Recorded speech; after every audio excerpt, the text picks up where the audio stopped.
시청자 여러분 반갑습니다. JTBC 뉴스룸을 시작합니다. 서울중앙지검이 도이치 주가 조작과 명품백 사건을 수사하던 지난해 1월, 당시 대통령이 서울중앙지검장을 안가로 호출했습니다. 그 뒤 김건희 씨 소환에 대한 얘기가 쑥 들어갔습니다. 패스트트랙 사건으로 1심에서 의원직 유지형이 나온 나경원 국민의힘 의원 등에 대해 검찰이 항소를 포기했습니다. 대장동 항소 포기를 비판했던 국민의힘은 이번엔 당연한 결정이라고 했습니다. 1983년 준공돼 4,600명 넘게 살고 있는 홍콩 고층 아파트. 그곳에서 난 불로 현재까지 55명이 숨졌고 270여 명이 실종됐습니다. 건물 붕괴 우려까지 나옵니다. 오늘 뉴스룸은 V0의 수사를 막기 위해 V1이 벌인 일들을 단독 보도합니다. 서울중앙지검이 도이치 사건과 명품백 사건을 수사 중이던 지난해 1월, 윤석열 당시 대통령이 송경호 당시 서울중앙지검장을 호출했습니다. 장소는 출입 기록이 남지 않는 대통령 안가였습니다. 사전 예고도 없이 불러들였습니다. 영부인 수사를 지휘하는 지검장을 만났다는 점은 그 자체로도 문제입니다. 그 자리에서 압력을 넣었다면 직권남용의 범죄와도 직결될 수 있습니다. 저 소식 박병현 기자의 단독 보도입니다. 서울중앙지검은 2020년 9월 도이치모터스 주가 조작을 본격적으로 수사했습니다. 주가 조작 일당을 모두 재판에 넘겼지만 김건희 씨에 대한 처분은 미뤄뒀습니다. 수사를 촉구하는 압박이 커지자 수사팀은 2023년 말부터 김건희 씨에 대한 소환 조사를 추진했습니다. 그런데 JTBC 취재 결과 그 무렵 윤석열 전 대통령이 송경호 당시 중앙지검장을 직접 만난 것으로 파악됐습니다. 당시 사정라인에서 핵심 자리에 있었던 관계자는 지난해 1월 저녁쯤 윤석열 대통령이 송경호 중앙지검장을 대통령 안가로 불러들였다고 JTBC에 말했습니다. 사전 예고도 없이 갑자기 송 전 지검장을 호출했다는 겁니다. 대통령실은 공식적으로 출입한 흔적이 남지만 서울 삼청동 안가는 은밀하게 만남을 가질 수 있습니다. 당시 중앙지검은 도이치모터스 주가 조작뿐 아니라 김건희 씨의 명품백 의혹에 대한 고발 사건도 수사 중이었습니다. 대통령 신분으로 배우자에 대한 수사를 지휘하는 책임자인 중앙지검장을 불러서 만난 겁니다. 그 자체로도 부적절하지만 윤 전 대통령이 수사 무마와 관련한 외압을 행사했다면 직권남용과 직결될 수 있습니다. 송 전 지검장은 국정농단 특검에서 수사팀장이던 윤 전 대통령과 호흡을 맞췄고 윤 전 대통령이 검찰총장 시절엔 중앙지검 3차장, 대통령에 취임한 뒤엔 곧바로 승진해 요직인 중앙지검장에 임명됐습니다. JTBC는 당사자인 송 전 지검장에게 윤 전 대통령과의 만남에 대해 물었지만 아무런 답을 하지 않았습니다. 윤 전 대통령 측에도 입장을 물었지만 아직까지 답변을 듣지 못했습니다. JTBC 박병현입니다.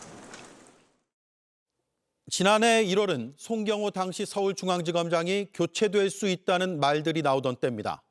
김건희 씨 소환을 놓고 대통령실과 갈등이 있었기 때문입니다. 그런데 그 안가 만남 뒤 김건희 씨를 소환하려던 검찰의 움직임은 쑥 들어갔습니다. 중앙지검장 교체설도 사그라들었습니다. 이어서 박현주 기자입니다. 지난해 1월부터 검찰 안팎에선 당시 송경호 중앙지검장의 교체설이 불거졌습니다. 법무부 장관이 공석이었는데도 주요 보직인 중앙지검장을 교체할 것이란 얘기가 빠르게 퍼진 겁니다.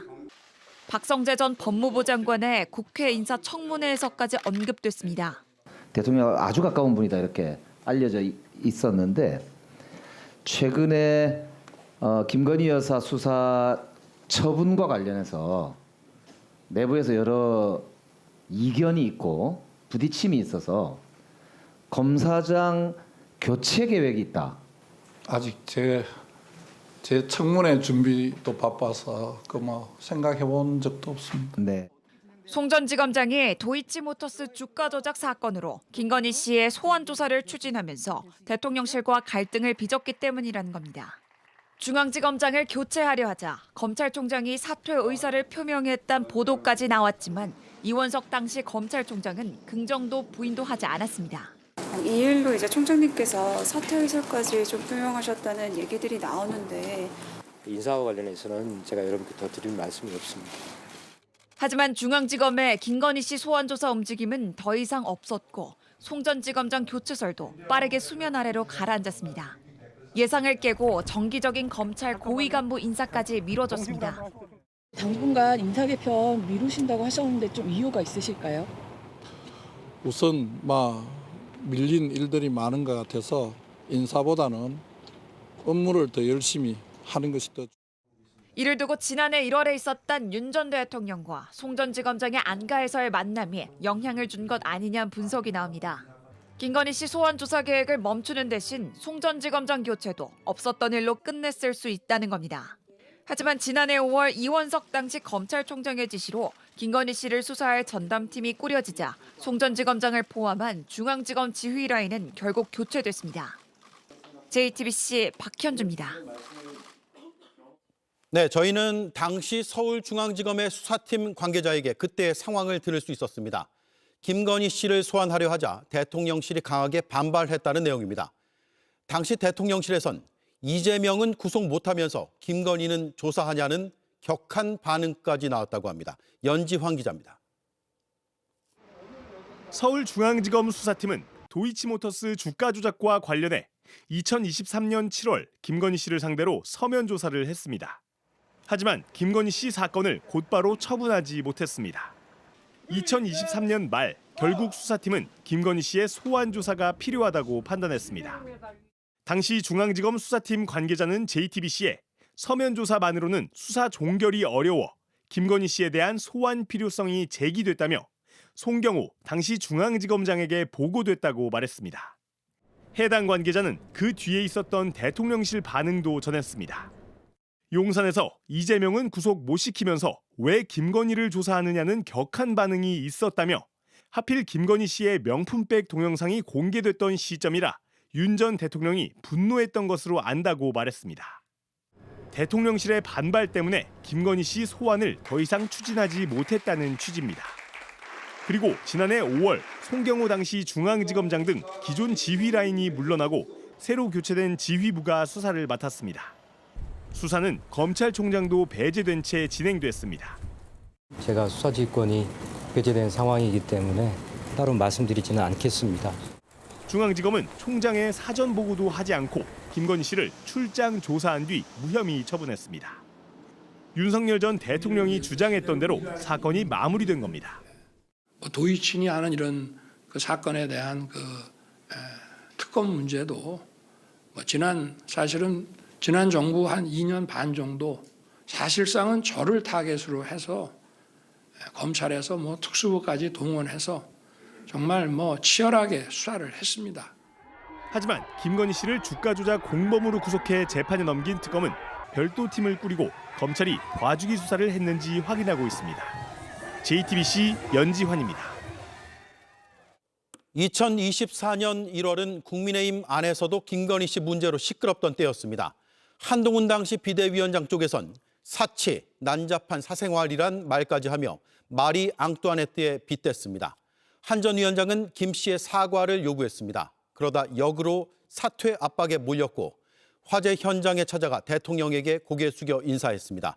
이렇듯 V1은 유독 V0 문제에선 그 상대를 불문하고 압박하는 모습이었습니다. 조혜영 기자입니다. 2016년 국정농단 특검에서도 2018년 중앙지검에서도 윤석열 전 대통령 뒤엔 한동훈 전 대표가 있었습니다. 검찰총장 시절엔 반부패부장으로 호흡을 맞췄습니다. 한 전 대표가 좌천된 뒤엔 부산고검에서 애틋한 악수를 나누기도 했습니다. 2년 뒤 2022년 대통령 당선, 곧바로 법무부 장관에 지명했습니다. 절대 파격 인사는 아니라고 생각합니다. 20년 검찰 2년 누구도 떼어놓을 수 없다고 생각됐습니다. 하지만 총선에서 반드시 이겨야 하는 국민의힘 비대위원장에 취임하면서 대통령과 큰 균열이 생겼습니다. 법 앞에 예외는 없어야 합니다. 그리고 국민들이 보시고 느끼시기에도 그래야 합니다. 마리 앙뚜아네트 발언은 갈등에 불을 지폈습니다. 당시 마리 앙뚜아네트인가요? 이분의 어떤 사치, 난잡한 사생활 이런 것들이 이제 국민들께서 걱정하실 만한 부분이 국민을 눈높이에 생각하는 문제니까요. 갈등이라고. 김건희 씨는 사과하지 않았고 김 씨의 운명 공동체 윤 전 대통령은 비서실장을 통해 사퇴를 요구했습니다. 윤헌 갈등이 최고조에 달한 순간이었습니다. 제가 사퇴 요구를 거절했기 때문에 구체적인 내용에 대해서는 말씀드리진 않겠습니다. 사퇴 요구 이틀 뒤 재래시장에 큰 불이 났습니다. 대통령과 여당 대표는 그곳에서 조우했고 검찰 후배이자 여당 대표는 고개를 숙여 인사했습니다. 윤 전 대통령은 악수를 청했습니다. 저는 대통령에 대해서 깊은 존중과 신뢰의 마음을 하지만 결국 윤 전 대통령은 지난해 국군의 날 한동훈을 잡아와라, 총 쏴 죽이겠다고 했습니다. 당신이 총으로 쏴서라도 죽이겠다고 했습니다. 한 전 대표는 계엄군의 체포 명단에도 올랐습니다. JTBC 조혜연입니다. 네, 잠시 뒤 김건희 씨의 텔레그램 후속 보도가 준비되어 있습니다. 텔레그램만이 아니었습니다. 누군가의 전화 통화도 있었습니다. V0의 명령에 따라 V1이 움직인 것으로 해석되는 그런 통화입니다. 잠시 뒤에 전해드리겠습니다. 검찰이 국회 패스트트랙 충돌로 벌금형을 선고받은 국민의힘 의원들에 대해 항소를 하지 않기로 했습니다. 내놓은 입장이 복잡한 속내를 보여줍니다. 죄책도 무겁고 1심형에 아쉬움이 있다. 하지만 사익을 추구한 것도 아니고 재판을 6년 동안 끌었다. 그래서 분쟁을 최소화하기 위해 항소를 포기했다는 겁니다. 김상 기자입니다. 지난 20일 나경원 의원 등 국민의힘 전현직 의원들에 대한 국회 패스트트랙 충돌 사건 1심 선고가 나왔습니다. 검찰은 피고인 대부분에게 의원직이 상실되는 징역형을 구형했지만 모든 피고인에게 그에 못 미치는 벌금형이 선고됐습니다. 현역 의원들 전부 의원직도 유지됐습니다. 대검 예규에 비춰도 다수가 항소 기준에 부합하는 상황. 하지만 검찰은 항소 시한이 다가오는 일주일 내내 고심을 거듭하더니 결국 오늘 항소를 포기했다고 밝혔습니다. 검찰은 죄책이 가볍지 않고 구형량에 미치지 못한 형이 선고돼 아쉽다면서도 범행 동기가 사익 추구에 있지 않은 점을 고려했다고 밝혔습니다. 사건 발생일로부터 6년 가까이 장기화된 분쟁을 최소화할 필요가 있었다고도 덧붙였습니다. 정치적 사건이고 1심 재판이 6년에 걸쳐 장기화됐다는 이유로 항소를 포기한 셈입니다. 정치권에선 1심 선고와 동시에 이번 사건에 대한 항소 여부를 주목해왔습니다. 검찰이 어떤 판단을 하는지 저희도 국민들도 지켜보실 것입니다. 민의의 전당 국회를 불법 점거한 난동꾼들에게 솜방망이 처벌을 내린 법원 결정에 깊은 유감을 표합니다. 곽상도, 김선동, 김성태 전 의원 등은 오늘 항소장을 제출했습니다. 검찰이 항소를 포기하면서 재판을 받는 국민의힘 현역 의원들 모두 의원직을 유지하게 될 것으로 보입니다. JTBC 김산입니다. 대장동 사건에 대한 항소 포기 때 강하게 비판했던 국민의힘은 이번 항소 포기에 대해선 당연한 결정이라고 했습니다. 대장동 물타기라는 주장도 덧붙였습니다. 최재영 기자입니다. 민주당은 검찰의 항소 포기에 정치 검찰임을 자인한 것이라고 비판했습니다. 대검 예규에 따라 당연히 항소해야 하는데 이를 무시한 선택적 법 집행이라는 겁니다. 대장동 사건 항소 포기 이후 검찰의 반응도 거론했습니다. 그때는 검사장 18명이 집단 성명까지 냈는데 왜 지금은 조용하냐며 이런 정반대 태도에 대해 설명을 내놓으라고 했습니다. 강경파로 꼽히는 법사위원들도 나섰습니다. 경고했음에도 불구하고 이렇게 항소를 포기하는 것을 보면서 정말 검찰은 확실하게 개혁의 대상일 수밖에 없다라고 하는 것을 지적합니다. 철저히 감찰할 것을 촉구합니다. 국민의힘은 항소 포기는 당연한 결정이란 입장입니다. 다만 대장동 사건 항소 포기 논란을 의식한 결정 아니냐고 지적했습니다. 유상범 원내수석 부대표는 검찰이 알아서 항소 포기를 했을 가능성이 크다며 대장동 사건 항소 포기에 대한 반발이 커 물타기를 한 것이라 주장했습니다. 나경원 의원은 애초 기소되지 않았어야 할 사건이라며 판결에 항소하겠다는 뜻을 밝혔습니다. JTBC 최재원입니다. 한덕수 전 총리는 내란 중요 임무 종사 등으로 징역 15년을 구형받았습니다. 그런데 한 전 총리 측은 이미 단죄를 받았다는 주장을 내놨습니다. 이미 재판이 전 국민에게 중계돼 역사적, 정치적으로 대가를 치렀다는 얘기입니다. 우원석 기자입니다. 특검은 한덕수 전 총리에게 징역 15년을 구형하면서 12.3 비상계엄 사태는 전두환 신군부의 내란보다 더 큰 피해를 끼쳤다며 엄벌의 필요성을 강조했습니다. 과거 45년 전 내란 범죄보다 더 막대하게 국격을 손상시키고 국민들에게 커다란 상실감을 주었다는 점에서 그 피해는 이루 헤아릴 수 없고 가늠하기도 어렵습니다. 한 전 총리 측은 그러나 피고인은 이미 단죄를 받았다고 주장했습니다. 재판이 중계돼 언론에 공개됐다는 게 그 이유였습니다. 그리고 이미 언론을 통해서 또 재판이 중계되면서 피고인은 역사적으로 또 정치적으로 이미 단죄가 된 상태라고 저희는 생각합니다. 최후 진술 기회를 얻은 한 전 총리는 계엄을 막진 못했지만 찬성하거나 도우려 하지 않았다며 혐의를 부인했습니다. 절대로 동의할 수 없는 일이기에 어떻게든 대통령의 뜻을 돌리고자 노력하였으나 도저히 힘이 닿지 않았습니다. 그러면서 능력이 부족한 탓이라고 했습니다. 제가 부족한 사람이었다는 절망감이 사무칠 따름입니다.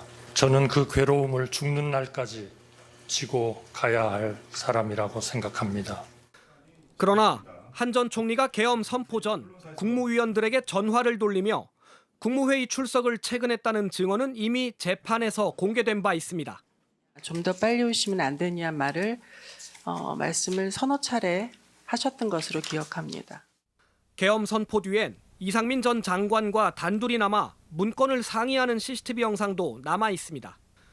특검은 국정 2인자인 피고인에게 납득할 수 없는 거짓 변명은 용납되지 않는다고 밝혔습니다. JTBC 오원석입니다. 오늘 내란 재판엔 여인형 전 방첩사령관이 다시 증인으로 나왔습니다. 지난번엔 가수 김호중까지 거론하며 체포 명단의 신빙성을 흐렸는데 오늘 한술 더 떴습니다. 체포와 검거는 군인이라면 입에 밴 용어이고 자기도 모르게 나왔다는 식으로 주장했습니다. 불리한 대목에선 증언 자체를 거부했습니다. 정수아 기자입니다. 윤석열 전 대통령의 내란 재판 시작에 앞서 재판부는 방청석을 향해 정숙해달라고 요청했습니다. 방청하신 분들끼리 서로를 촬영한다거나 찍거나 이런 일이 있어서는 안 될 것 같습니다. 그러자 윤 전 대통령도 법정에 들어올 때 자신에게 인사를 건넨 지지자들을 향해서 입을 열었습니다. 재판장님, 저 때문에 오신 분들한테 제가 당부 말씀을 한 말씀 좀 드려도 되겠습니까? 제가 나가면서는 좀 법정의 정숙과 이런 경건함을 유지해 달라고 부탁을 드렸는데 최근 김용현 전 장관 변호인들의 법정 소란 이후 논란이 커지자 이를 의식한 걸로 보입니다. 증인으로 나온 여인형 전 방첩사령관은 계엄 당시 정치인 체포조를 운영한 혐의를 부인했습니다. 평소 입에 밴 말이 무의식 중에 나온 거라며 본인이 한 말조차 인정하지 않은 겁니다. 군인들은 기본적으로 입에 밴 말이 있습니다. 체포, 검거 그런 거 입에 배 있습니다. 저도 모르게 체포 대상자, 체포 명단 그런 얘기를 저도 모르게 하는 경우가 많이 있었더라고요. 경찰과 국방부 조사본부에 100명씩 지원을 요청한 것 역시 말실수였다고 주장했습니다. 막상 비상계엄이 걸리고 나니까 저도 당황하고 혼란스러워서 제 머릿속에 있는 말을 실수로 얘기했다니까요. 부탁 좀 드리겠습니다. 불리한 질문이 나올 땐 형사재판을 받고 있다면서 증언 자체를 거부했습니다. 증인으로부터 이재명 의원식 한재명 3명에게 집중하라라는 지시를 받았다 이렇게 증언을 했거든요. 증인은 이와 같은 해당 지시를 한 사실이 있습니까? 그건 증언 거부하겠습니다. 계엄 당시 주요 인사 10여 명을 체포 구금하려 한 혐의로 구속 기소된 여 전 사령관은 윤 전 대통령 탄핵 심판과 군사법원 재판에서 위증한 혐의도 받고 있습니다. JTBC 정수아입니다. 국방부가 지난해 12.3 비상계엄 당시에 이른바 계엄버스에 탑승했던 육군 법무실장 김상환 준장에게 근신 10일의 경징계 처분을 내렸다고 어제 전해드렸습니다.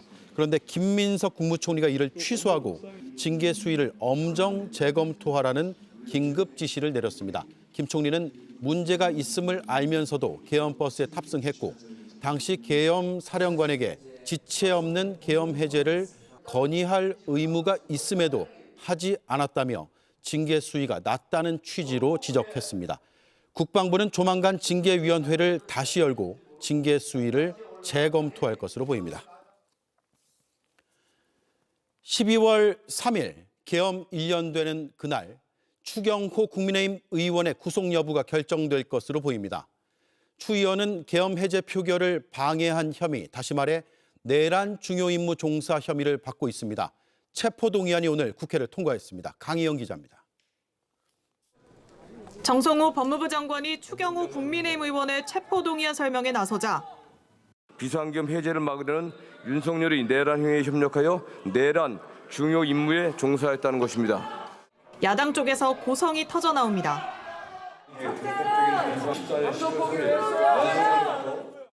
이어서 추경호 의원도 연단에 올랐습니다.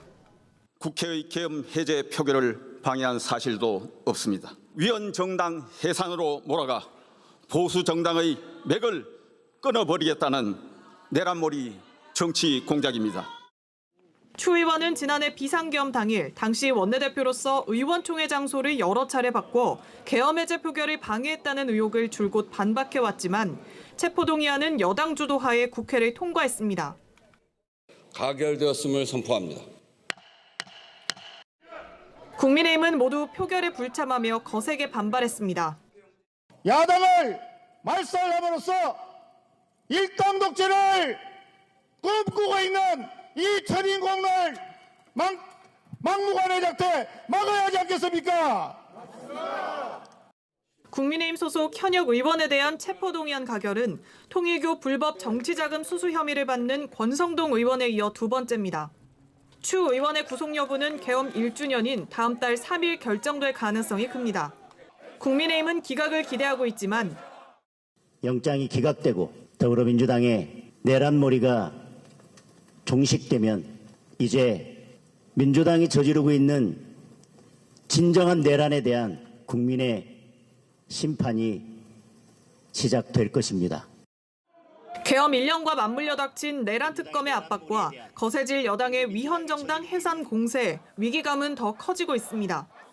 앞서 정청래 민주당 대표는 국민의힘은 내란 정당으로 위헌정당 해산 심판 대상을 피할 길이 없어 보인다며 압박을 예고했습니다. JTBC 강현입니다. 12.3 비상계엄 1년 되는 날 국민의힘이 사과하는 일은 현재로선 쉽지 않아 보입니다. 일부 초재선 의원들은 개별 사과에 나서겠다며 압박을 시작했습니다. 하지만 지도부는 사과는 굴종이라며 선을 긋고 있습니다. 황예린 기자입니다. 오늘 국민의힘 비공개 의원총회에서 김용태 의원은 다수 국민이 여전히 계엄에 대한 국민의힘 입장에 의구심을 갖고 있다며 지도부를 향해 사과를 촉구했습니다. 초재선 등 소장파 의원들이 우리라도 사과 성명을 내겠다며 보조를 맞추는 상황. 지도부에서도 사과 성찰의 메시지가 나가면 좋겠고요. 그게 안 된다고 한다 그러면 의원들이 개별적으로 목소리를 내는 것도 저는 필요하다고 봅니다. 20명 정도는 돼야지 않을까. 내년 지방선거를 앞둔 지자체장들도 목소리를 보탰습니다. 무슨 사과를 몇 번씩 하느냐. 그러나 5번을 하면 어떻고 100번을 하면 어떻습니까? 국민의힘의 진심이, 진정성이 국민께 가 닿을 때까지. 하지만 당 안팎의 요구에도 지도부에서는 여전히 사과 필요성에 선을 긋는 목소리가 높습니다. 김민수 최고위원은 사과를 안 해서 진 게 아니라 당당히 맞서야 할 때 굴종해서 진 것이라며 당대표에게 무릎 꿇으라 외치지 말라고 반박했습니다. 장동혁 대표는 숙고에 들어갔습니다. 추경호 전 원내대표 구속 여부에 따라 계엄 사과가 위헌정당 심판 이슈와 얽힐 수 있다는 판단이 작용하고 있는 겁니다. 단순한 사과의 문제라고 저희가 보기는 어렵고 심사와 맞물려 있기 때문에 그 결과를 보면서 또 시기라든지 내용에 대해서는 고민할 지점들이 많이 있다. 계엄 1주년까지 일주일, 장 대표의 침묵이 길어질수록 지도부 결단을 요구하는 목소리는 더 커질 전망입니다. JTBC 황예린입니다. JTBC가 윤석열, 이종섭, 김계환 등 순직해병 수사외압 피의자들의 공소장을 확인했습니다. 대통령의 경로를 접한 장관이 어떻게 해병대 사령관을 회유하고 압박했는지, 사령관이 어떻게 부하를 벌였는지가 고스란히 적혀 있었습니다. 유선희 기자입니다. 순직해병 특검은 2023년 8월 2일 김동혁 국방부 검찰단장이 김계환 해병대 사령관을 따로 만나 나눈 대화를 확인했습니다. 박정훈 대령이 경찰로 이첩한 최상병 순직 사건을 군검찰이 회수한 날입니다. 김 전 사령관이 내가 이종섭 장관의 이첩 보류 지시를 박 대령에게 명확하게 하달한 게 아니라면 어떻게 되느냐고 묻자 그러면 사령관이 항명죄로 처벌받을 수 있다고 답한 걸로 조사됐습니다. 그동안 박 대령이 성역 없이 수사했다고 진술했던 김 전 사령관은 이 만남 일주일 뒤 박 대령의 독단적인 행동을 이해하기 힘들다고 진술을 바꿨습니다. 이종섭 장관도 나섰습니다. 이 전 장관은 같은 해 8월 26일 김 전 사령관과 통화해서 자꾸 미련두지 마라. 수사단장에게 미련두면 자꾸 꼬인다면서 군검찰이 박 대령의 신병을 확보할 거라고 말했습니다. 실제 군검찰은 이틀 뒤 박 대령에 대한 2차 체포영장을 청구했지만 기각됐습니다. 그러자 김 전 사령관은 또다시 군검찰에 출석해 이번엔 VIP라는 언급 자체를 한 적이 없다고 진술했고 군검찰은 이 진술을 근거로 VIP 경로설은 망상이라면서 박 대령에 대한 구속영장을 청구했습니다. 박 대령을 감쌌던 김 전 사령관이 반복된 압박과 회유를 받은 뒤로 군검찰이 필요할 때마다 박 대령을 공격하는 진술을 했던 겁니다. 그리고 김 전 사령관은 군검찰에 휴대전화를 제출하기 전 통화 녹음 파일을 737개나 지웠습니다. JTBC 유선입니다. 홍콩 초고층 아파트에서 발생한 불이 대형 화재로 번지면서 여전히 불을 완전히 끄지는 못하고 있습니다. 최소 55명이 숨졌고 생존이 확인되지 않은 실종자는 270명이 넘습니다. 홍콩 역사상 최악의 화재 참사입니다. 현재 이도성 특파원이 나가 있습니다. 네, 까맣게 그을린 건물이 뒤로 보이고 상황이 좀 심각해 보이는데 어떻습니까?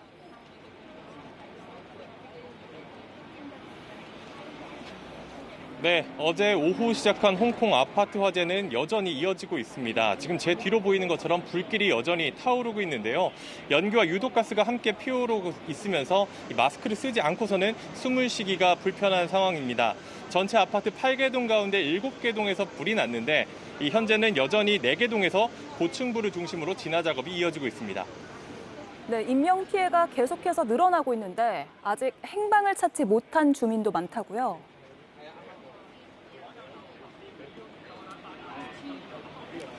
네, 일단 현재까지 파악된 사망자는 소방관 1명을 포함해서 최소 55명에 달합니다. 소방당국은 현재 치료 중인 부상자 가운데 43명도 위중한 상태라고 확인을 했습니다. 그리고 여기에 아직 생존이 확인되지 않은 실종자가 무려 279명에 달합니다. 대부분 아파트 내부에 갇혀 있는 것으로 추정이 되고 있습니다. 이 구조본부 앞에서는 수백 명이 몰려서 희망 섞인 소식을 기다리고 있는데요. 실종된 가족을 애타게 찾는 사람들이 적지 않은 가운데 이 외교부는 구조가 늦어지면서 여기저기 울음소리도 터져나오고 있습니다. 우리 외교부는 현재까지 우리 국민 피해는 접수되지 않았다고 밝혔습니다. 네, 실종자 가족들은 구조 작업이 어서 진행되길 바라고 있을 텐데 시작이 됐습니까?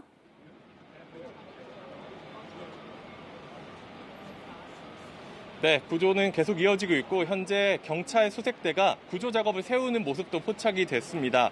아직 불길이 완전히 잡히지 않다 보니까 지상부터 꼭 맨 꼭대기 31층까지 한 층씩 불을 꺼가면서 수색하는 방식입니다.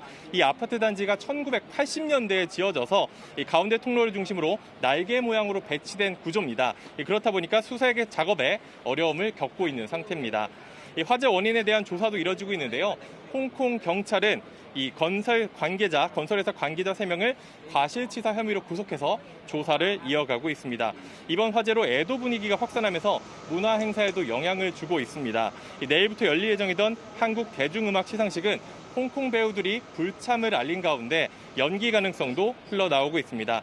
저희 JTBC 취재진도 새로운 소식이 나오는 대로 다시 전해드리겠습니다. 지금까지 홍콩에서 JTBC 이도성입니다. 대나무를 비계로 쓰는 특유의 공사 방식이 홍콩 최악의 참사를 불렀습니다. 여기에 절반 가까운 주민이 노인이다 보니 대피가 어려워서 인명피해를 키웠습니다. 진화가 오래 걸리면서 건물이 무너질 수 있다는 우려도 나옵니다. 윤재영 기자입니다. 실종자 대부분은 집에서 빠져나오지 못한 사람들입니다.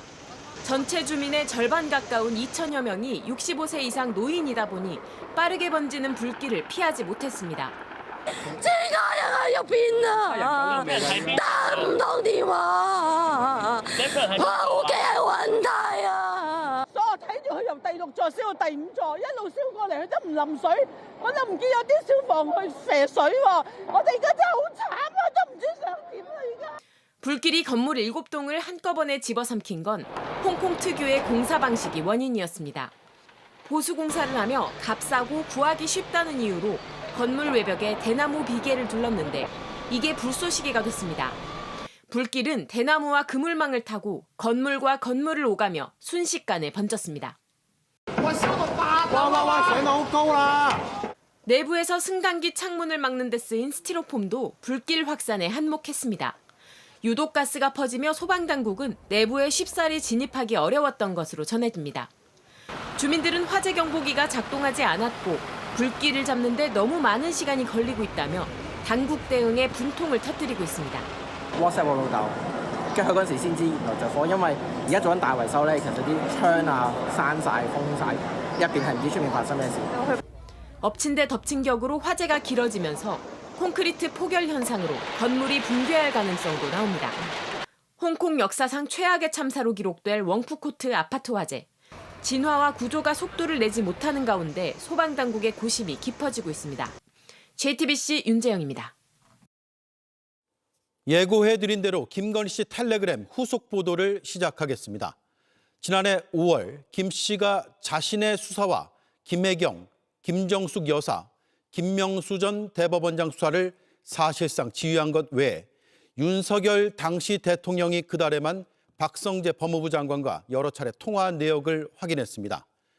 김 씨가 법무부 장관에게 텔레그램을 보낸 같은 달인데 그 시점과 정황으로 비교해 보면 V1의 전화와 V0의 텔레그램 서로 무관치 않아 보입니다.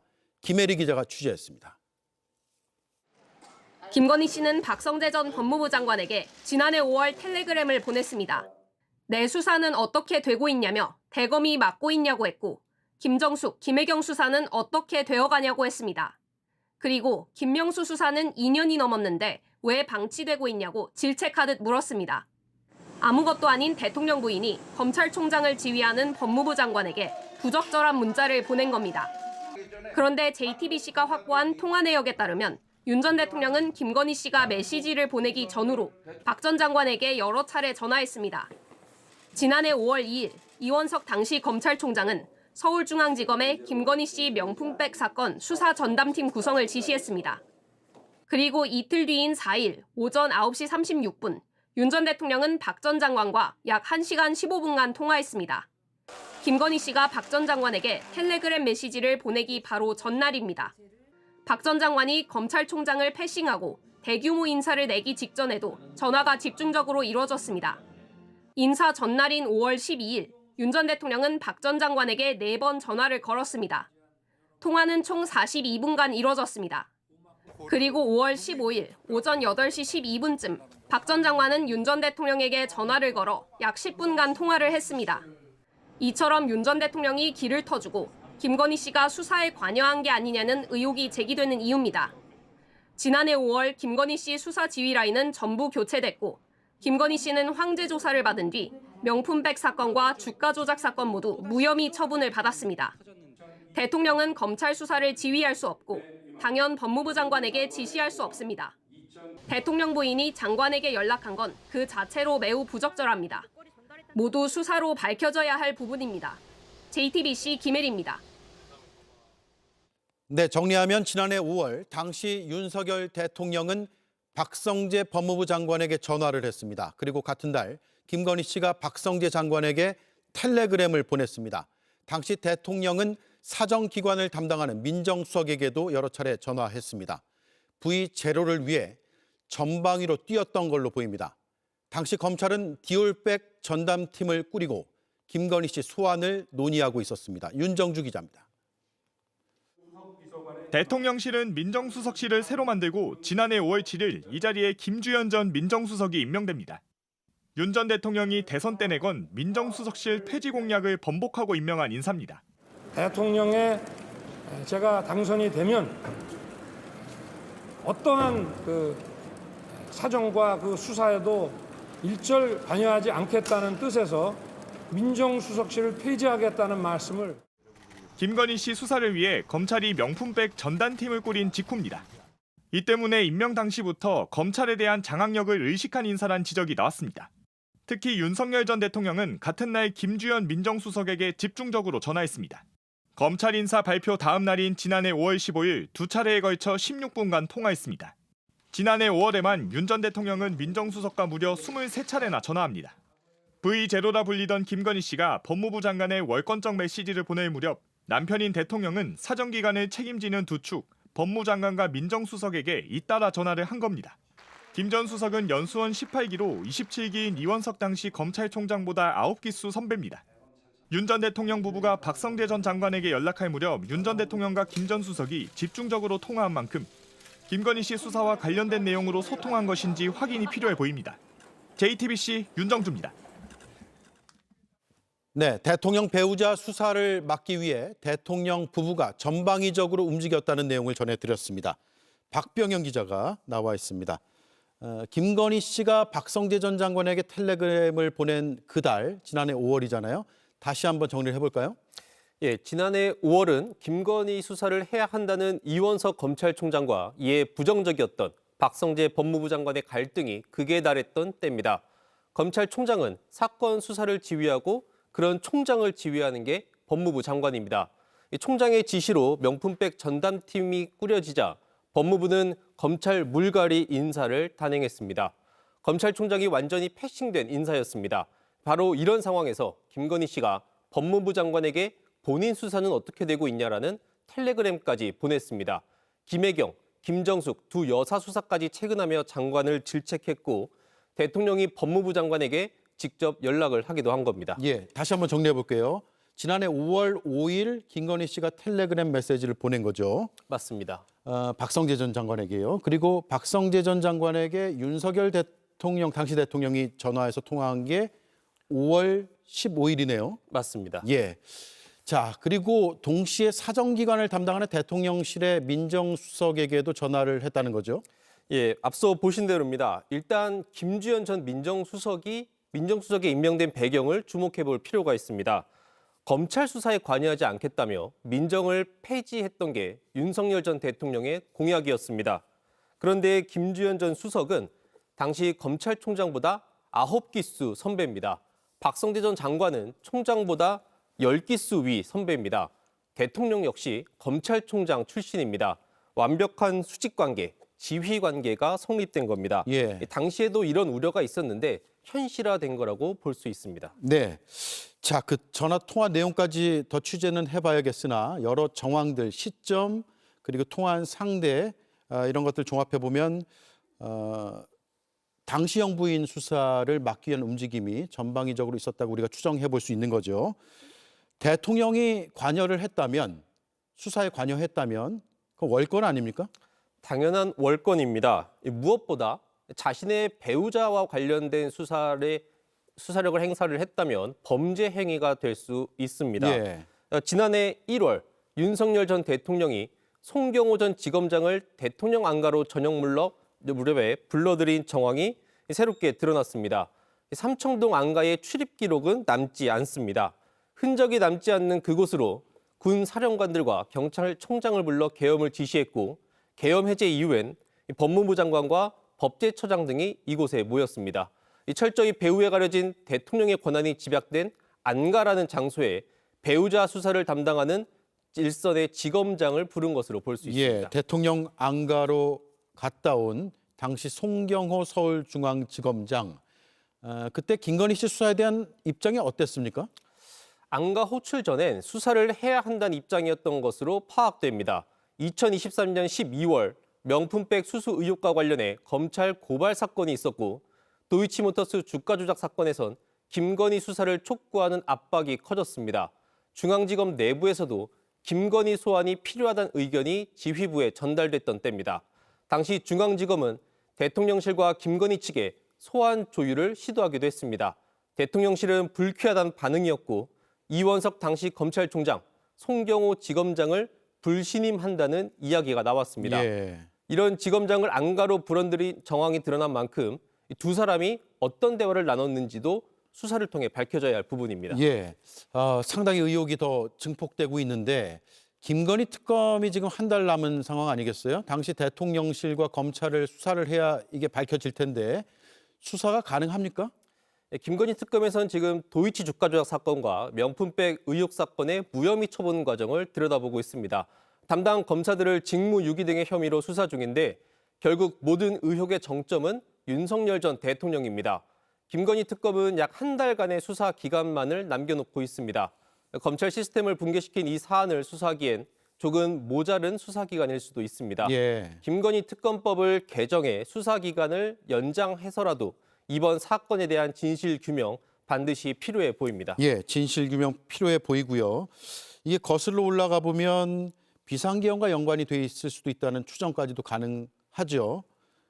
그게 팩트인지 아닌지를 따져보려면 수사가 필요하고요. 잘 들었습니다. 박병현 기자였습니다. 수고했습니다. 윤석열 정부의 의대 정원 2,000명 증원 결정 과정을 감사원이 들여다봤습니다. 복지부에선 여러 차례 단계적 증원안이 보고됐습니다. 그때마다 윤석열 전 대통령은 더 늘려라라는 지시를 내렸습니다. 결국 아무 근거도 없이 일괄 2,000명 증원안을 발표했던 것으로 드러났습니다. 최규진 기자입니다. 윤석열 정부는 지난해 2월 매년 2,000명씩 5년간 총 10,000명을 늘리는 의대 정원 확대안을 발표했습니다. 2,000명은 그냥 나온 숫자가 아닙니다.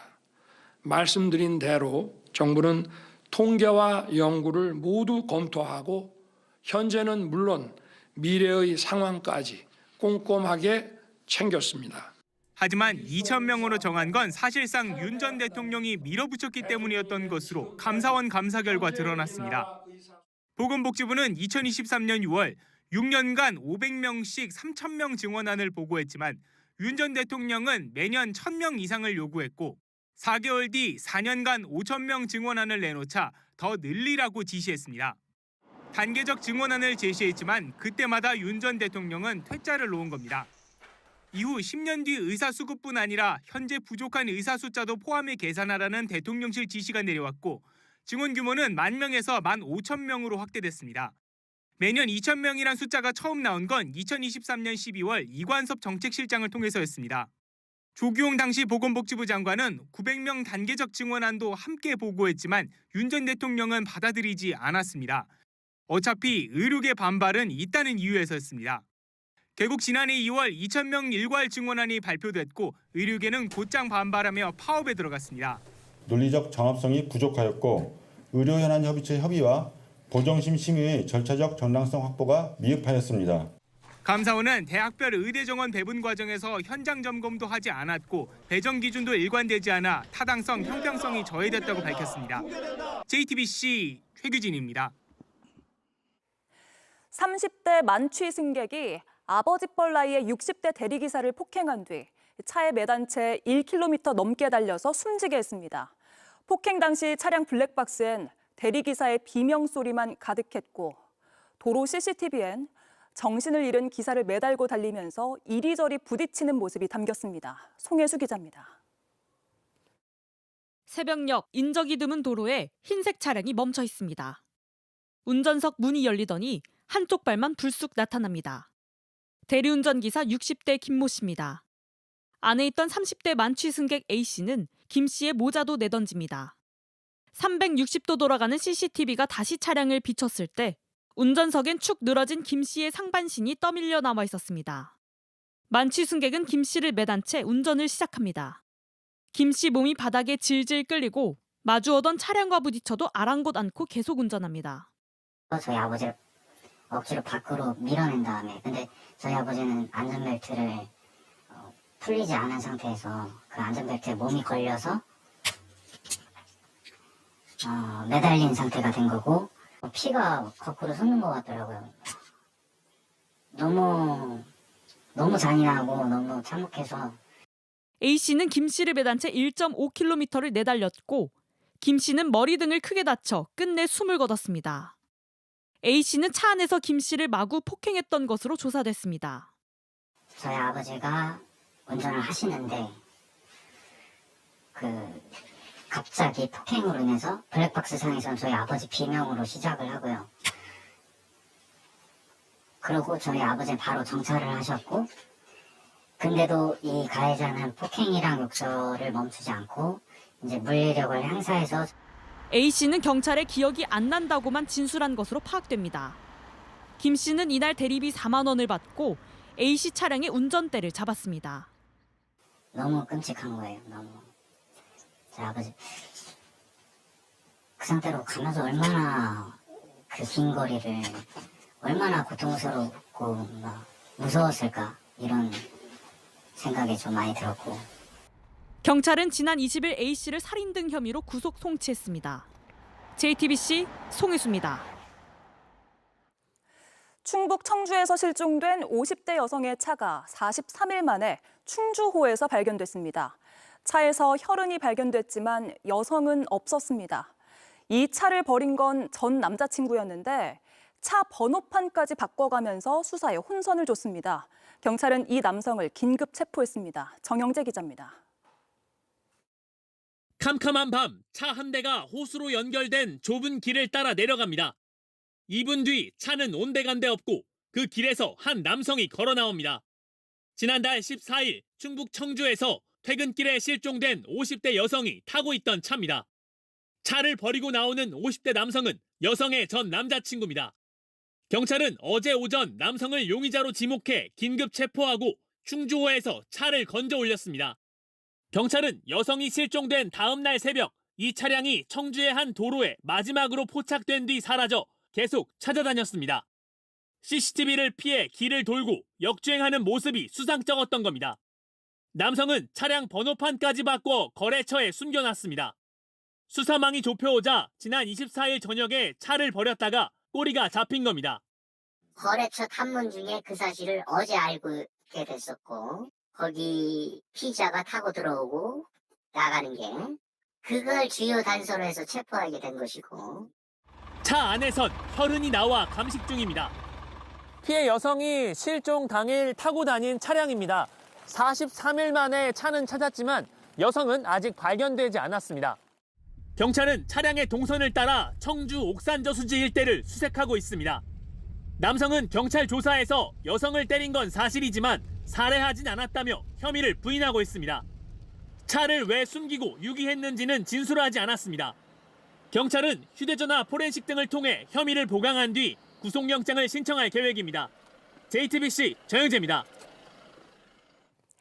현대판 장발장으로 불린 초코파이 절도 사건의 원심이 뒤집혔습니다. 40대 직원이 1,050원어치의 과자를 꺼내 먹은 혐의로 1심에서 벌금 5만 원을 선고받았는데 항소심에서 무죄로 뒤집힌 겁니다. 정진명 기자가 전해드립니다. 1,050원어치 과자를 먹고 1심에서 벌금 5만 원을 선고받은 초코파이 절도 사건. 지난해 1월 전북 완주의 물류업체에서 40대 보안업체 직원 김모 씨가 냉장고에 있던 450원짜리 초코파이와 600원짜리 커스터드를 꺼내 먹으면서 벌어진 일입니다. 오늘 열린 항소심에서는 판결이 완전히 뒤바뀌었습니다. 법원이 김 씨의 손을 들어준 겁니다. 1심과 달리 절도의 고의가 있었다고 인정하기 어렵다는 판단이 나왔습니다. 재판부는 평소 물류회사 탁송 기사들이 사무실에서 간식을 먹도록 권유했고 실제로 보안업체 직원들이 간식을 먹었다고 설명했습니다. 이어 이전에는 문제가 된 적이 없었고 다른 직원들이 같은 혐의로 수사를 받을 위험을 무릅쓰고 냉장고에서 간식을 꺼내 먹었다고 한 진술에 신빙성이 있다고 본 겁니다. 현대판 장발장이란 논란 속에 검찰은 지난달 시민위원회를 열고 결심 공판에서 선고유예를 요청하기도 했습니다. 피고인 측은 명예를 회복할 수 있어 다행스럽다고 밝혔습니다. 피고인도 되게 고마워하는데 이렇게 재판까지 받게 되는 부분들이 주변 사람들이 알게 되는 걸 너무 창피했고.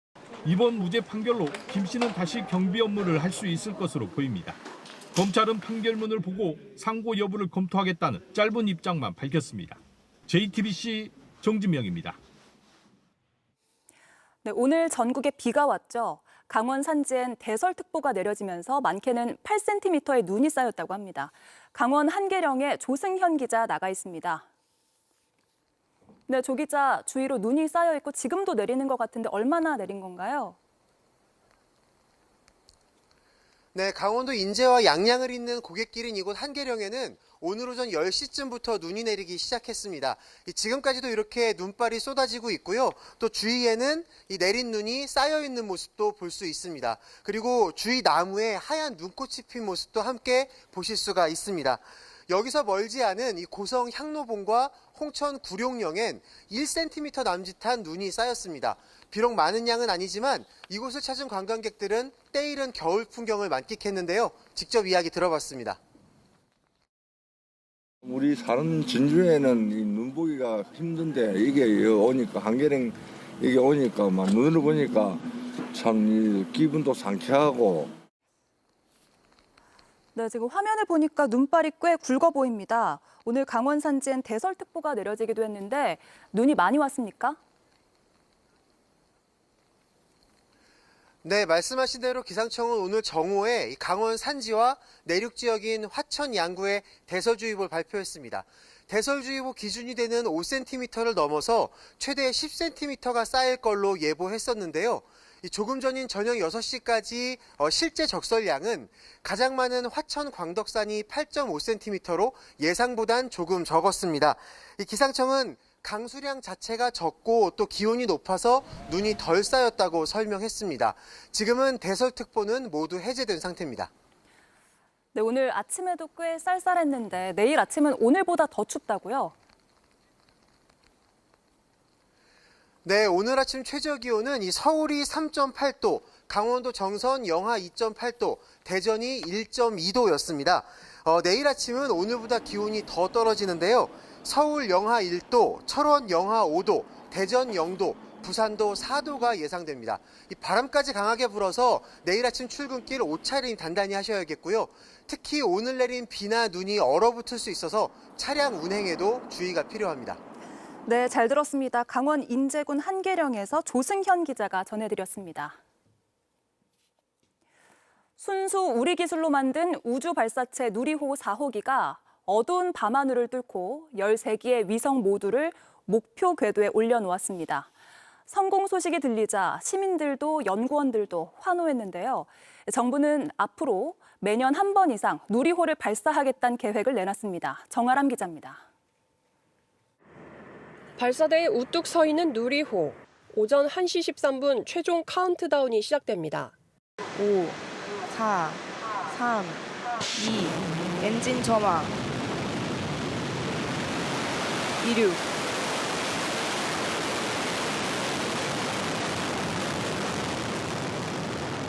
누리호가 발사되었습니다. 고흥 앞바다의 새카맣던 어둠이 순식간에 밝아지더니 누리호가 붉은 화염을 내뿜으며 우주로 날아오릅니다.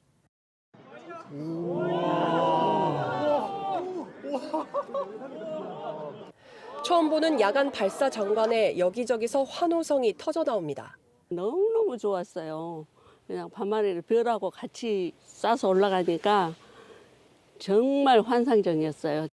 발사 약 13분 후에는 주 탑재 위성인 차세대 중형위성 3호를 시작으로 본격적인 분리가 시작됐습니다. 부탑재 위성 12기까지 성공적으로 분리한 뒤 이륙 18분 만인 1시 31분에 비행은 종료됐습니다. 탑재된 차세대 중형 위성 3호와 12기의 큐브 위성이 모두 성공적으로 분리되어 궤도에 안착하였고 누리호가 보내온 우주 셀카에는 발사와 단분리, 위성 분리 상황이 생생하게 담겼습니다. 발사 직전 센서 이상으로 발사가 18분 늦어지기도 했지만 연기 없이 발사에 성공한 첫 사례가 됐습니다. 지금까지 1차부터 3차까지는 모두 짧게는 하루, 길게는 8개월까지 연기된 끝에 발사했습니다. 내내 긴장감이 돌던 관제센터에서도 안도의 미소와 박수가 터져나왔습니다.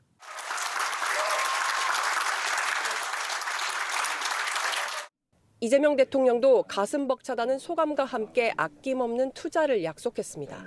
이번 발사는 처음으로 민간 기업인 하나에어로스페이스가 조립부터 제작까지 전 과정을 주도했다는 점에서도 뜻깊습니다. 전 세계 우주 경제의 한 80%가 지금 민간 주도가 하고 있거든요. 그 민간 우주 경제 시대에 우리도 뭔가 이렇게 큰 어떤 그 모멘텀을 우리가 받을 수 있지 않나. 우주항공청은 현재 2027년까지 계획된 누리호 5, 6차 발사 외에 7차 발사를 위한 예산을 기획 중이라고 밝혔습니다. 또 나아가 8차 발사부터는 적어도 1년에 1회 이상 누리호를 발사하겠다는 목표를 제시했습니다. JTBC 정아람입니다. 네이버와 두나무가 공식 합병을 선언한 오늘, 두나무의 가상화폐 거래소인 업비트에서 대규모 해킹 피해가 발생했습니다. 무려 445억 원 규모입니다. 딱 6년 전에도 비슷한 일이 있었는데 보안 리스크가 또다시 드러난 하루였습니다. 박준우 기자입니다. 저희는 3사가 힘을 합쳐 AI와 블록체인이 결합한 차세대 금융 인프라를 설계하고 지급 결제를 넘어 금융 전반, 나아가 생활 서비스까지 아우르는 새로운 글로벌 플랫폼 질서를 만들어 나가고자 합니다. 네이버와 두나무가 합병을 공식 선언했습니다. 네이버가 가진 AI 기술과 결제 인프라, 두나무의 블록체인, 웹3 기술을 결합해 차세대 금융 플랫폼을 만들겠다는 목표입니다. 특히 글로벌 무대에서 빅테크들과 겨뤄보겠다는 포부를 밝혔습니다. 힘을 합쳐서 글로벌하게 진출하겠다는 그 꿈과 그 사명감, 그것 때문에 쉬운 길 아니라 좀 더 어렵지만 더 의미 있는 길을 선택하는 것이라고 생각하고요. 그런데 두 기업이 함께 청사진을 밝힌 잔칫날 해킹 사고가 났습니다. 두나무가 운영하는 거래소 업비트는 해킹으로 모두 24종 445억 원 규모의 가상자산이 빠져나갔다고 밝혔습니다. 업비트에서 해킹 사고로 자산이 탈취된 건 지난 2019년 11월 27일 이후 두 번째입니다. 정확히 6년 만에 같은 날 해킹이 일어난 겁니다. 당시 업비트는 북한 해킹 조직 라자루스에게 580억 원 상당의 이더리움을 탈취당한 바 있습니다. 업비트는 금융당국에 피해를 신고하고 가상자산 입출금을 일시 중단했습니다. 두나무는 아직 해킹 주체나 원인은 밝혀지지 않았다며 회원에게 피해가 가지 않도록 해킹 자산은 전액 업비트 자산으로 충당할 예정이라고 밝혔습니다. JTBC 박준우입니다.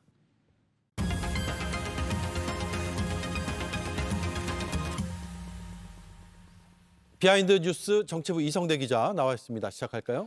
네, 첫 번째 이슈 바로 보겠습니다. 추경호가 YS급이라고? 자, 지금 추경호 전 원내대표 체포동의안 가결이 됐죠. 자, 내란 사태 관련해서 현역 의원 처음인데요.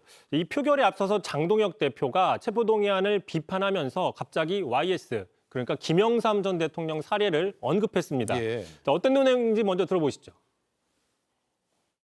김영삼 신민당 총재가 국회의원직에서 제명되었습니다. 그 나비 효과는 대한민국 역사를 바꿔놨습니다. 독재에 맞선 시민들의 분노는 부마항쟁으로 타올랐고 유신 체제가 무너졌습니다. 46년 전과 똑같은 나비 효과가 다시 일어날 것입니다.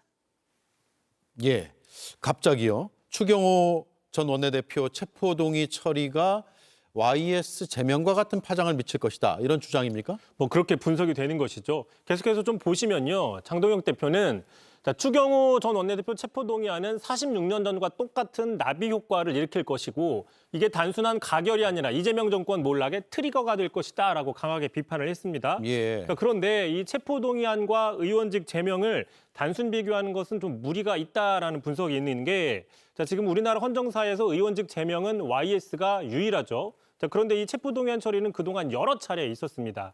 자, 가장 최근입니다. 지난 9월에도 권성동 의원에 대한 체포동의안이 가결이 된 적이 있었고요. 자, 물론 사유는 다르지만 체포동의안 자체는 같은데 자, 당시만 해도 장동혁 대표가 YS 사례를 거론하진 않았습니다. 예, 체포동의안 처리 여부와 의원직 제명 여부 이거 같은 선상에서 비교하는 건 과도해 보이고 또 추경호 의원과 YS를 비교하는 것도 무리 아닙니까?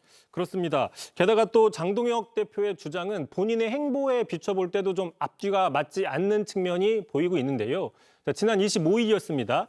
자, 경북궁의의 박정희 전 대통령 생가를 방문해서 참배한 뒤에 자, 한강의 기적을 이룬 힘으로 국민의 기적을 이룰 때라고 찬양을 했습니다. 특히 이 자리에서 체제 수호를 강조하기도 했는데 먼저 들어보시죠. 예. 자유민주주의 체제와 헌정 질서가 무너지고 있는데 입을 닫는다면 저는 보수 정당의 존재 의의는 없다. 무너지는 체제를 지키는 것 보수 정당이 당연히 해야 할 일. 자, 보시면은 박정희 전 정부의 한강의 기적, 또 자유체제를 수호하자라고 외쳤는데 자, YS 제명이 언제였습니까? 1979년이었죠. 바로 예. 박정희 정권 때입니다. 자, 다시 얘기해서 불과 엊그제는 박정희 정권을 찬양하다가 이틀 만에 바로 그 정권, 바로 그 체제를 무너뜨린 YS에 대한 제명에 대해서 또 평가를 하는 셈이라서 이게 제1야당 대표의 메시지로서는 좀 혼란스러운 게 아니냐라는 지적이 있는 겁니다. 예, 그리고 YS는 군사 독재 저항한 것이고 추경호 의원은 내란 중요 임무 종사 혐의자잖아요. 다르죠. 누가 민주주의를 파괴했는지는 시청자들이 판단하겠죠. 예, 다음 이슈는요? 자, 두 번째 이슈 보겠습니다. 국조의 조건. 자, 지금 여야가 검찰의 그 대장동 재판 항소 포기에 대한 국정조사, 법사위 차원에서 하는 것에 대해서는 의견을 모았지만 자, 잠시 전이었죠. 최종 합의에는 불발이 됐습니다. 예. 그보다 앞서서 국민의힘에서는 나경원 의원의 간사 선임, 그리고 추미애 위원장의 어떤 독단적인 운영에 대한 시정 조치, 그리고 증인에 대한 합의 채택, 이렇게 세 가지 조건을 걸었는데 민주당에서는 모두 받을 수 없다라고 얘기를 한 겁니다. 핵심은 결국 간사 문제였는데요. 자, 문진석 민주당 원내수석은 이 간사 선임 문제에 있어서 특정인을 언급하는 것, 특정인을 조건으로 내거는 것은 좀 수용하기 어렵다고 밝혔습니다. 예, 간사가 중요하긴 하죠. 그래서 조건을 걸면 못 받는다. 이런 것 입장을 뭐 민주당 입장에서 낼 수 있을 것 같고요. 게다가 민주당에서는 예전부터 나경원 의원의 법사위 간사에 대해서 반대해 왔습니다. 자, 국민의힘도 이런 점들을 잘 알고 있죠. 자, 그럼에도 불구하고 이 조건을 걸었다는 얘기는 오히려 국민의힘이 국정조사에 소극적인 게 아니냐라는 의견들이 또 민주당에서 나오기도 했었습니다. 예. 또 말 나온 김에 어제였습니다. 자, 이재명 대통령이 그 변호인들의 법관 모독이나 또 검사들의 집단 퇴정에 대해서 수사나 감찰을 지시했는데 바로 이 문제에 대해서 또 나경원 의원이 강하게 앞장서서 반발을 했고 또 추미애 위원장이 맞대응하는 모습이 있었는데 그 모습 잠깐 보고 가겠습니다. 예. 대통령은 앉아서 본인 죄 지우느냐고 바쁩니까? 이런 나라가 어디 있습니까? 범죄자 대통령 되니까 이 모양 아닙니까? 그렇게 말하는 나경원 의원 본인은 어떻습니까? 나경원 의원 본인이 바로 범죄자 아닙니까? 예, 패스트트랙 사건 1심 유죄 나온 걸로 얘기하는 것 같네요. 또 게다가 어제 같은 경우에 또 나경원 의원이 추미애 위원장이 어떤 독단적인 진행을 계속 따지자 추미애 위원장이 그런 거는 좀 진작에 따지지 그랬느냐라고 또 면박을 주는 장면이 있었는데 그 장면도 보고 가시죠. 예. 이렇게 마음대로하는 것이 바로 독재입니다. 그렇게 걸핏하면 독재 하루 종일 독재라고 하는 나경원 의원은 윤석열 독재, 김건희 독재에 대해서는 왜 함구하고 꿀을 빨았습니까? 네, 여기까지 하죠. 수고했습니다. 이성대 기자였습니다. 프로야구 두산 신인 선수들에게 한 선배가 신고식을 합니다. 야, 너네 해. 야, 춤춰. 그라운드에선 적극적인 팀플레이로 차기 주장감이라는 말도 나왔던 케이브. 오늘 자신의 소셜미디어에 작별 인사를 남겼습니다. KBO 리그에서 계속 뛰고 싶지만 다른 팀과 계약이 불가능하다. 두산이 재계약을 하지 않으면서 보류권도 풀지 않았기 때문입니다. 일단 보류권에 묶이면 두산의 허락 없인 5년간 다른 팀으로 갈 수 없는데요. 케이브는 섭섭한 마음을 토로했고 많은 팬들도 이 규정이 문제라고 지적하고 있습니다.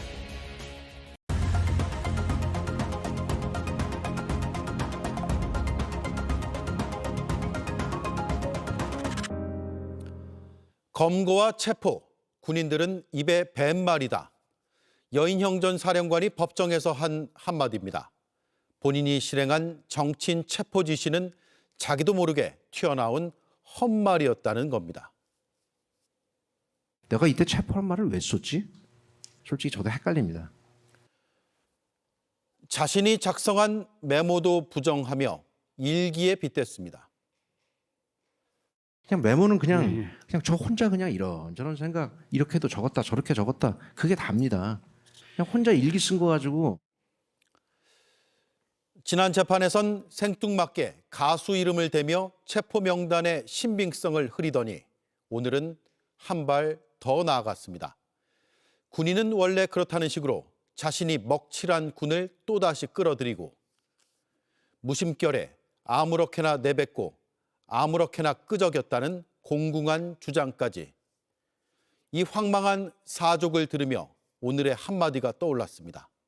이젠 변명마저 바닥났나. 앵커 한마디였습니다. 뉴스를 마칩니다. 내일 뵙겠습니다. 고맙습니다.